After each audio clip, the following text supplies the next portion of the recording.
Hey guys, welcome back to another video. Hope you all have a great day. And something I wanted to do in this year and in the future is kind of regrading the biggest offseason moves from the prior year. So I figured we'd look at some of the bigger moves from last year's offseason and see what happened a year later that we've seen these guys on these new teams and what these players actually did in their first year with their new team. So starting off, and we have a lot of guys who were on the same team, so that's why they're bunched up. So starting out with the Steelers with Aaron Rodgers, I'm gonna give this a B. Just because, um, just because is I'm gonna actually add. But I mean, yeah, Rodgers was fine for the Steelers for a 1 year deal. It's not like they gave him some big contract and he was all right, but I mean, he was fine for um the Steelers, and I think that's all you can ask for if you were Pittsburgh. And the DK Metcalf trade, I'm gonna actually put him in D tier because I mean Metcalf was fine this year, but they paid him a lot of money, which I still don't understand why they paid him so much money and then shipped off George Pickens when Pickens ended up having the better year and clearly is the better receiver. But not only do you give him a big contract and he doesn't work out, but the pick that they traded away ended up being Nick Warren. So it's like Metcalf was fine, but they were paying him like he was a top 5 receiver when he isn't. And then they traded away a pick that ended up being a defensive rookie of the year that they could have used on a young player to help out this team a lot better. Like, because if they had even worry, like they would have not needed to trade for Ramsey or even Kyle Duggar during the season. So it kind of shows you that Pittsburgh kind of messed up trading for Metcalf. And then I'm gonna kind of lump in Jalen Ramsey and Johnny Smith into C tier at the same because they're kind of a part of the same deal with Minka Fitzpatrick, who I guess we could also talk about. So I'm gonna put him in A tier, or I'll give him put him A tier. But I mean, yeah, Ramsey was fine, but he clearly has lost a step and even moved to safety, um, just because he um just because the Steelers really needed safety play and they needed a guy out there, and he really wasn't that great as a corner. And then Johnny Smith was fine. He was more so just traded to Pittsburgh because Arthur Smith wanted him, and so they were kind of just like, "Hey, let's put him, um, yeah, let's put him on this offense." But he really wasn't that great. And then Minka, um, I thought he had a pretty good year. He more than likely will be traded this offseason again, which is crazy. But I thought he had a bounce back year. He was in a Dolphin secondary, just like a lot of the times in Pittsburgh, where there wasn't much great help around him, and he was kind of like the only good player there. But he still had a fine year in Miami. Went on to the two Patriot defenders, which I'm gonna have Carlton Davis at an A and then Melton Williams at an A plus because I mean both were tremendous players. Melton Williams clearly made a bigger difference throughout the season because when he was injured, New England's interior defensive line was not that great, and it really hurt them. But both were phenomenal signings, and some of the reasons New England made it to the Super Bowl was because of how great their offseason. You could also talk about Caleb on Chason, which would you would probably put him up here at A tier because of how great that signing was. Diggs signing. It was a great offseason for New England and one of the reasons why they won 14 games and made it to the Super Bowl. Went on to the Colts. Two defensive backs that they signed, which Chris Ballard finally went out and made moves to improve the secondary. I'm gonna put Bynum at B, and I'm gonna put Ward at A. I just think Charvarius Ward. Actually, I want to switch those because Bynum had a really good year. stay healthy. Ward was banged up and might end up retiring this offseason. So I'm gonna put Bynum ahead just because the value is there because he's not making that much money and he had a really good year. And Travaris Ward, he still was really good, but he was banged up and it might end up only being 1 year with the Colts. So I don't want to put it that high where it's like, oh, it was a great signing, and then he turns out to only be there for 1 year. Then it kind of diminishes. Um, it kind of makes it harder for them to make other moves. But under the Bears, I'm kind of lumping Joe Tooney and Drew Dalman. Tooney's going to be in the A+ tier. Dalman, I think I'll put in the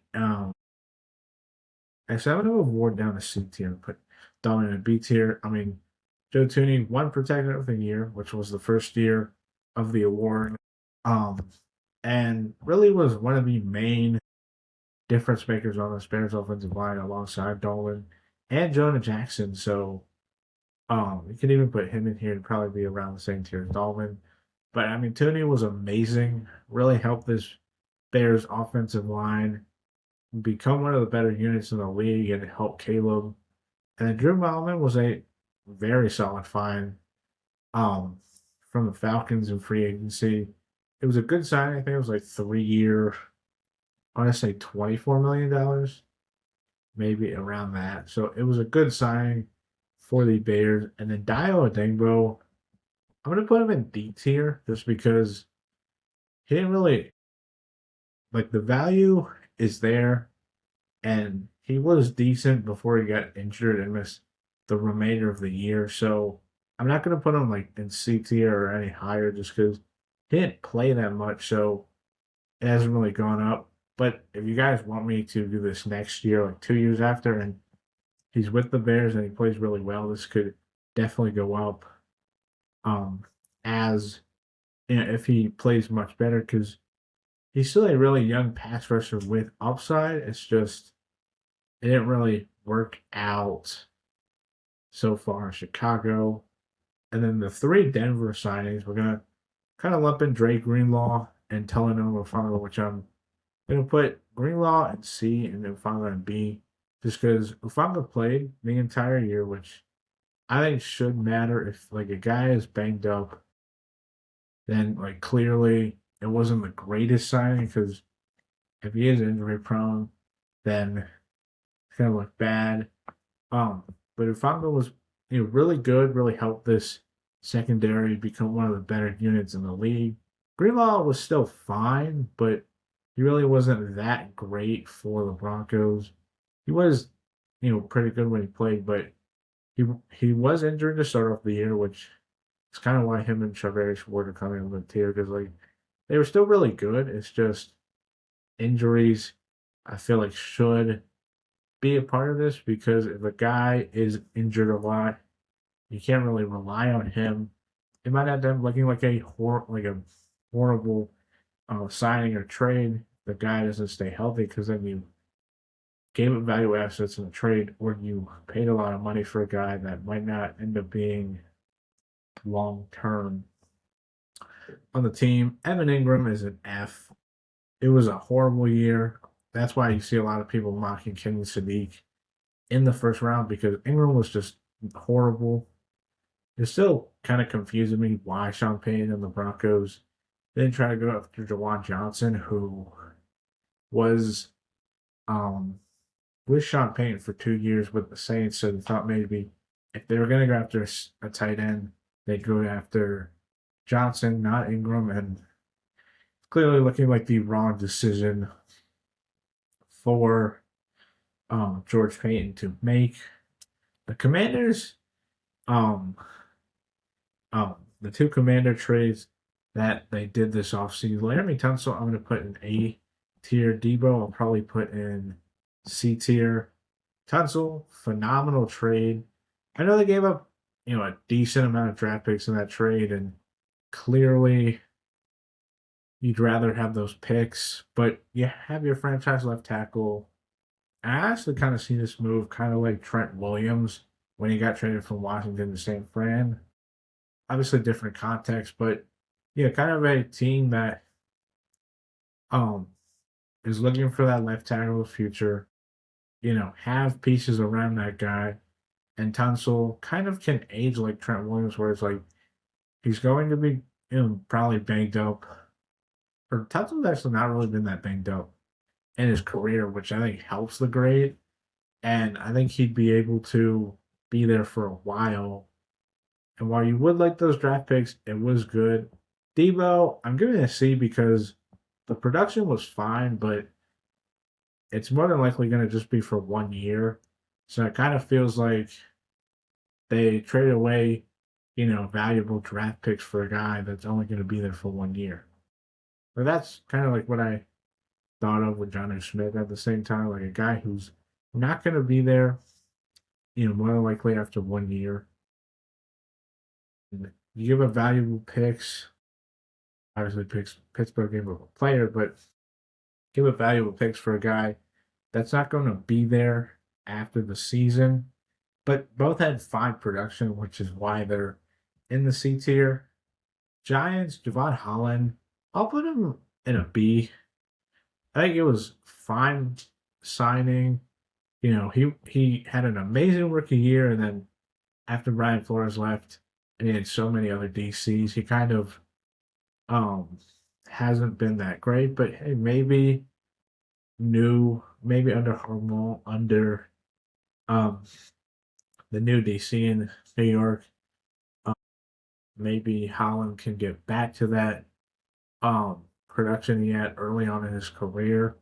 And I think it was a fine signing. You could also put Polson and Debo in here, which he'd probably be around the same tier because both were fine veteran signings, but weren't really as advertised as maybe a lot of people thought. And then Russell Wilson, it was an F tier signing. I mean, I know it was 1 year, and you might say D tier, but he was horrible. I know he had that one amazing game, but it was the Cowboys, and the rest of his play was horrible. I mean, he got demoted to QB3, which if you're the starting QB on opening day and then you get demoted to the QB3, it kind of not kind of it shows that like the team just would rather have somebody else, two other guys ahead of you because they just don't want you to play. And then the rest of these guys were the only moves from these one team. Starting off with Aaron Banks for the Packers. I'm going to put it in C tier. He was fine. Actually, I'm going to put it in D tier because the contract is a lot. And Green Bay probably would rather have other production. Like they would rather have that money back would have been given out like smaller amounts to other guys instead of paying Aaron Banks. But he was fine, but he wasn't as advertised. Kind of like DK, where it's like a team paid a lot for a guy. Now in Banks' case, he was a free agent, but it seemed like a lot of money for a guy that just was not advertised for the price that they signed him to. Azeez Ojulari, I'm going to put in C tier. He was fine for a 1 year deal. It's kind of like, hey, you hoped maybe he could work out and you'd be able to extend him in the offseason. But if he doesn't, it's fine. It's kind of like one of those 1 year deals where it's like a guy who was a high pick who you might just throw a 1 year deal at hoping he could work out. If he does, amazing. If he doesn't really matter. CJ Gardner Johnson, this is an F tier. Houston traded for him, hoping for another great piece in their secondary, and it didn't work out.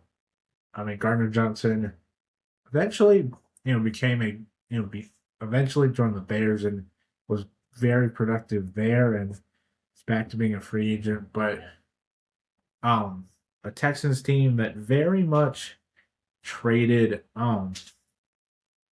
for Gardner Johnson, hoping to have another piece in that secondary. That just didn't work out. DJ Reed, I'm going to put in B tier. He was very productive when healthy, but he was banged up this year. But Still one of the more underrated corners um in the league, and really gave this Lions defense a boost. A legit corner one that they can hopefully rely on if he isn't banged up for many years. George Pickens, I'm gonna put in the A+ tier because it was an amazing trade. Pittsburgh probably wishes they still had Pickens over Metcalf. And look, he showed if he has good QB play, he can work out. And Pickens was amazing. Um, really proved that he can be a legit weapon on a very good offense. Because in many years in Pittsburgh, he was kind of viewed as a guy who would play well, but had very much anger issues and very much was seen as a guy who had a temper. But it kind of showed maybe Pittsburgh was just the reason he wasn't succeeding because in Dallas with good QB play, with good offensive mind, Brian Schottenheimer, he was able to produce the best in a contract year. And hopefully we'll be back in Dallas. But it's an A+ signing because he was amazing and will more than likely be back. Smith was an F tier. I mean, it's crazy how Seattle trades him away, and everybody's like, "Hey, Vegas finally has competent QB play," and then after week one, was horrible. I don't know what happened. Like he had an amazing game against New England where he had like 300 yards, a touchdown. Like he was very efficient, looking like the Geno from Seattle, and then he just was horrible. Maybe it was just the Raiders team as a whole. He was just like they were just one of they were just that bad where it's like didn't have anywhere to help him out, but he was horrible. Most definitely will be cut this offseason, a year after being shipped off to Vegas, and will either be a backup. Yeah, will definitely either be a backup or will just be a free agent and maybe will retire if he doesn't sign a contract. On Reddick, I'm gonna also put it F tier. He just didn't have that great of a year. I mean, you could say D tier because it was a 1 year deal and you know his production was fine, but I mean, he was the first signing when free agency opened for everybody who, was a free agent and couldn't negotiate contracts until that window opened. And he just wasn't that great. He was supposed to be like a veteran guy um, for this Bucks, for the Bucks defense to help out, and it just didn't really work out that way. And he was just a disappointing hire signing. But Devontae Adams, which I think I also put an A+, not Aaron Banks.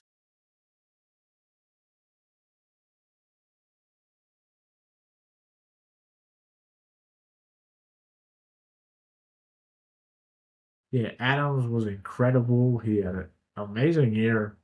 But most people probably would have maybe thought he was washed, maybe thought his best, career was behind him. But no, he had an amazing year.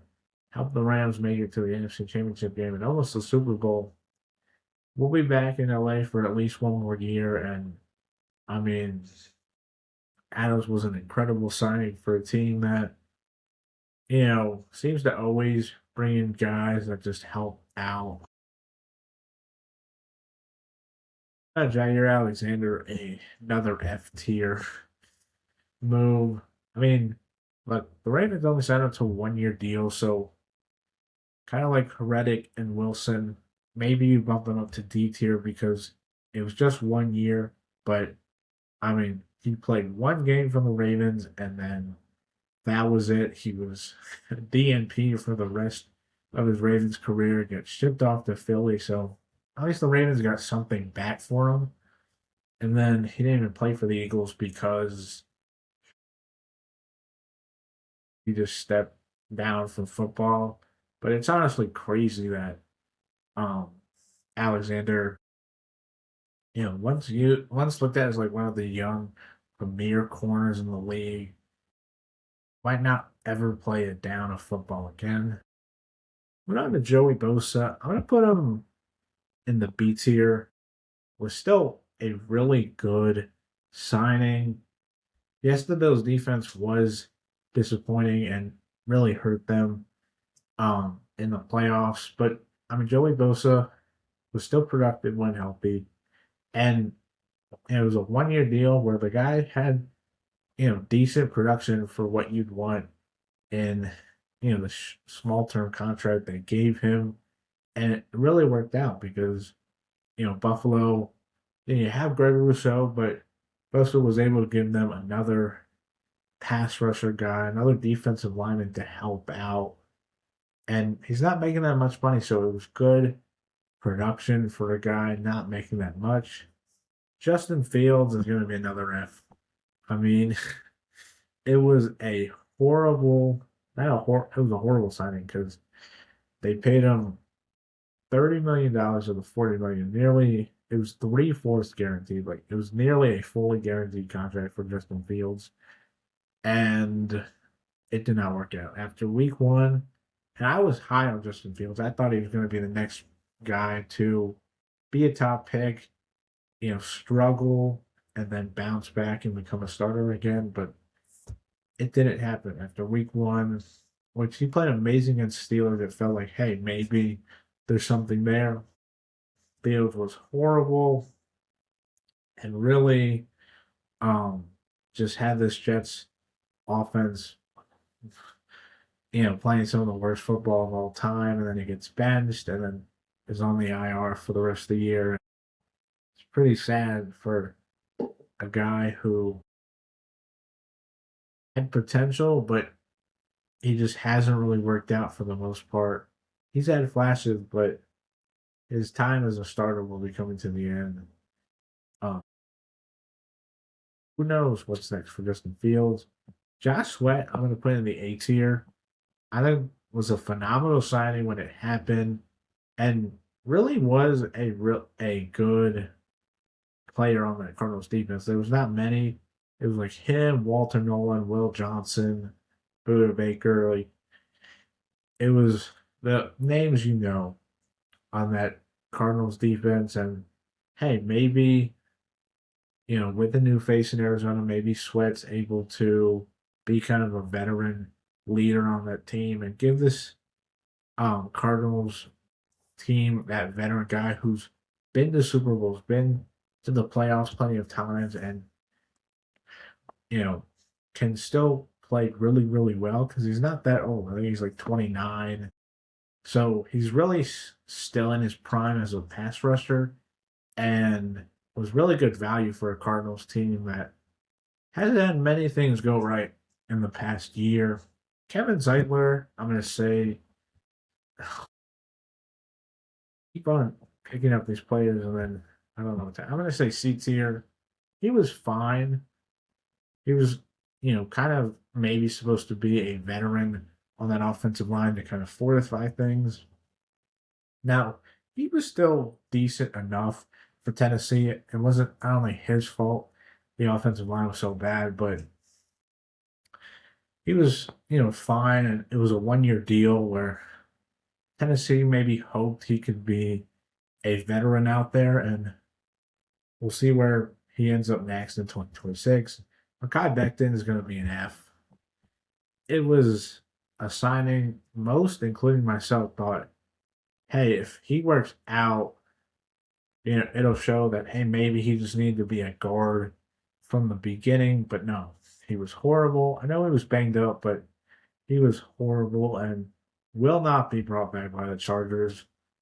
Will more than likely end up being a backup for a team, and maybe he works out somewhere else, but it was a disaster in LA, and they just probably want to forget about that. Sam Darnold, I'm going to put in A tier. You might say A plus tier, but he did lead the league in turnovers, so That's not really what you want from your quarterback, but had an amazing year. Really showed that that Vikings year wasn't a fluke. It wasn't a 1 year wonder. He's here to stay.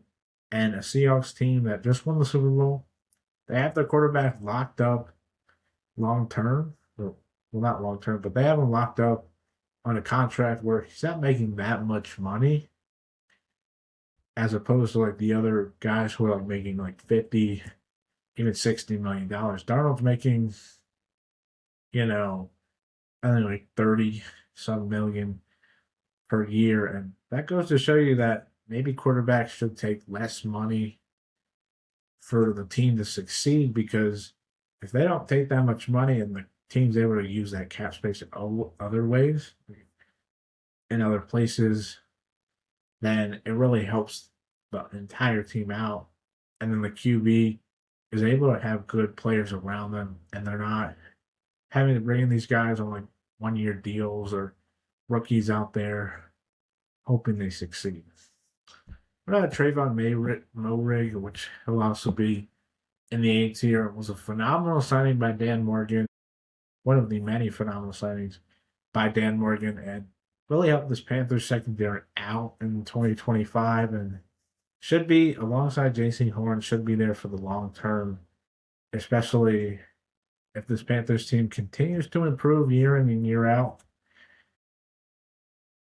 He should be there for the long term. And then finally, Will Fries, which I'm going to put at B tier. He was a fine guard. I mean, it wasn't his fault that Minnesota's offensive line was crumbling and a lot of guys were banged up, but he was, just fine enough. And I think, maybe in 2026 with better QB play, the Vikings could end up um figuring things out. But yeah, that is my tier list for some of the bigger signings in 2025. Hope you guys enjoy the video. Hope you guys like, comment, subscribe, and hit the notification bell. And I'll catch you guys in the next video. But until then, hope you have a great day and bye.